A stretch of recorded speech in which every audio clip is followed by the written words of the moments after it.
Des territoires des forêts obscures aux jungles urbaines, des châteaux hantés aux cités futuristes, au détour de chemins, de ruelles obscures ou dans notre quotidien le plus ordinaire, peut faire irruption une rencontre, une situation qui éclaire l'autre face du monde, dans une inquiétante étrangeté. N'est-ce pas un des grands rôles de la littérature ? Chaque mois, je présente un coup de cœur de la littérature de la fantaisie, de la science-fiction, du fantastique ou du merveilleux. Embarquons donc avec cette nouvelle émission mensuelle à la découverte des chroniques de l'imaginaire. Pour cette émission du mois de février, je reçois Lys et Zia, élèves de terminale du lycée Gaston Bachelard de Bar-sur-Aube, pour découvrir ou redécouvrir les poèmes saturniens de Paul Verlaine. Bonjour Zia. Bonjour Lys. Aujourd'hui, tu as décidé de nous présenter une poésie. Est-ce que tu pourrais nous parler un peu de l'œuvre que tu as choisie et nous en dire un peu plus? Oui, alors aujourd'hui, je vais vous parler d'un poème de Paul Verlaine qui s'intitule Mon rêve familier parce que j'ai toujours aimé la poésie. Et ici, le poème, il parle de l'amour et de la passion de l'auteur envers une jeune femme.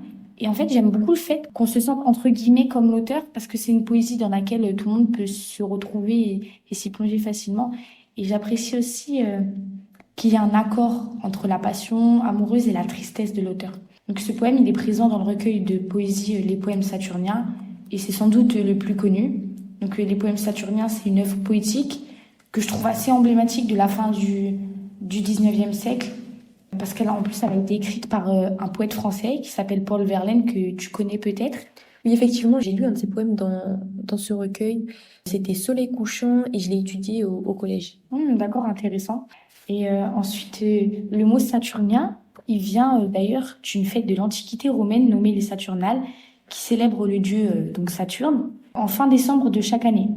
Pendant ces fêtes, il y avait des grands mouvements de réjouissance et de débauche. Donc, les poèmes saturniens, ils sont caractérisés par une mélancolie assez profonde, une atmosphère sombre et une exploration intense des aspects les plus sombres de l'existence humaine.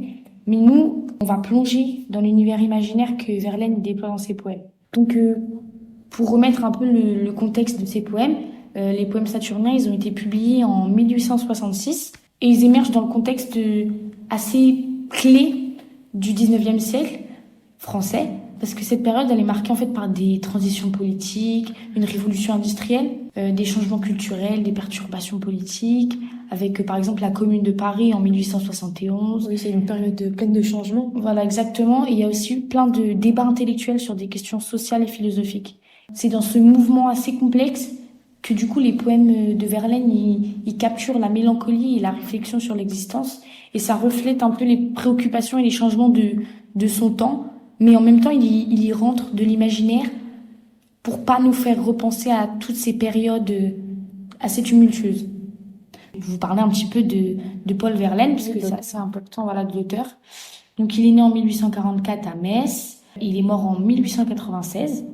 Et en fait, il est connu pour sa vie assez tumultueuse, son œuvre poétique influente, donc les poèmes saturniens. Oui, en l'occurrence. Voilà. Et Verlaine écrit surtout des poèmes mélancoliques et musicaux. Donc ici, le plus mélancolique et musical, c'est donc encore une fois les poèmes saturniens. En fait, Paul Verlaine il a eu une relation assez passionnée avec l'auteur Arthur Rimbaud, et ça a marqué plutôt sa vie. Malgré des périodes de succès littéraire avec des œuvres comme Fête galante, Verlaine, il a aussi fait face à des difficultés personnelles, notamment, je sais pas si vous le savez, mais des problèmes d'alcoolisme et du coup des démêlés avec la justice.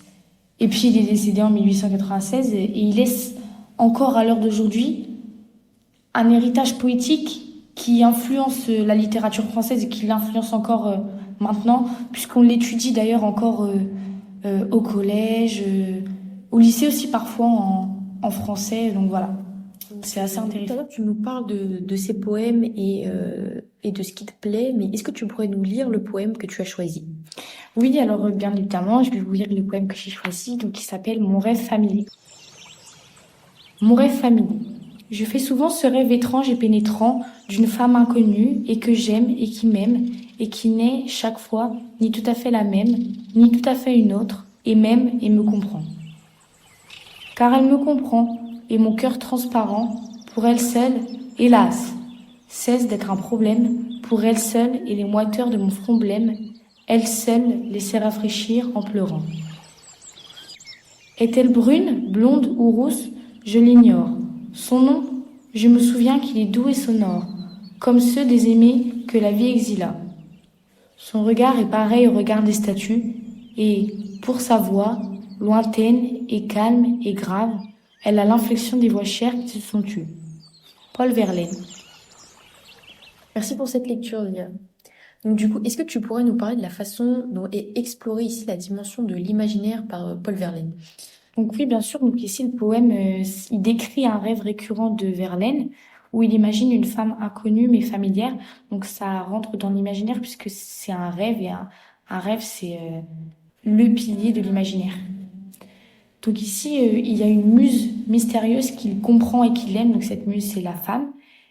Ce rêve est donc étrange et pénétrant, et la femme qui apparaît n'est jamais tout à fait la même. À chaque fois, elle est différente à chaque rêve du poète. Donc Verlaine explore le caractère changeant et insaisissable de cette femme, ce qui souligne la complexité en fait des émotions et des relations qu'il a avec la femme, ici en l'occurrence, parce que c'est jamais la même, mais il a l'impression de la connaître. Donc c'est dans l'univers de l'imaginaire, encore une fois. Ensuite, une analyse un peu plus littéraire avec le fait de l'utilisation du vers alexandrin et du sonnet qui renforce la musicalité du poète, qui est une caractéristique du style de Verlaine, comme j'ai pu le dire avant. Les images elles sont assez évocatrices, comme le regard semblable à celui des statues et la voix lointaine, qui contribuent donc à créer une atmosphère poétique et symbolique et imaginaire. Donc en résumé, le poème Mon rêve familier, c'est un poème qui capture les sentiments de l'amour idéalisé et la nostalgie d'un rêve qui se répète, ce qui met en lumière la nature fugace et mystérieuse des sentiments, parce que ce rêve se répète, mais Verlaine ne le vit pas, ce rêve. Il le rêve, mais il a l'impression de le vivre, mais il ne le vit pas. Mais alors pourquoi y a-t-il une intégration de l'imaginaire dans les poèmes saturniens? Qu'est-ce que ça produit?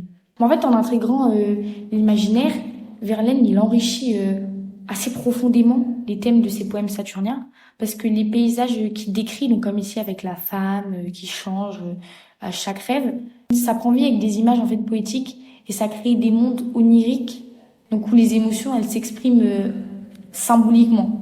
Donc l'imaginaire, ça devient aussi une langue métaphorique, qui permet à Verlaine en fait il transforme des nuances subtiles des sentiments humains. Donc il transforme en fait les sentiments humains à travers ses poèmes et son imaginaire.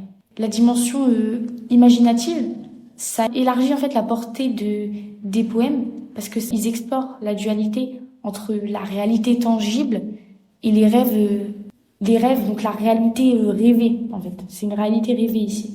Ça offre du coup à nous lecteurs une évasion poétique et symbolique au-delà des contraintes du quotidien.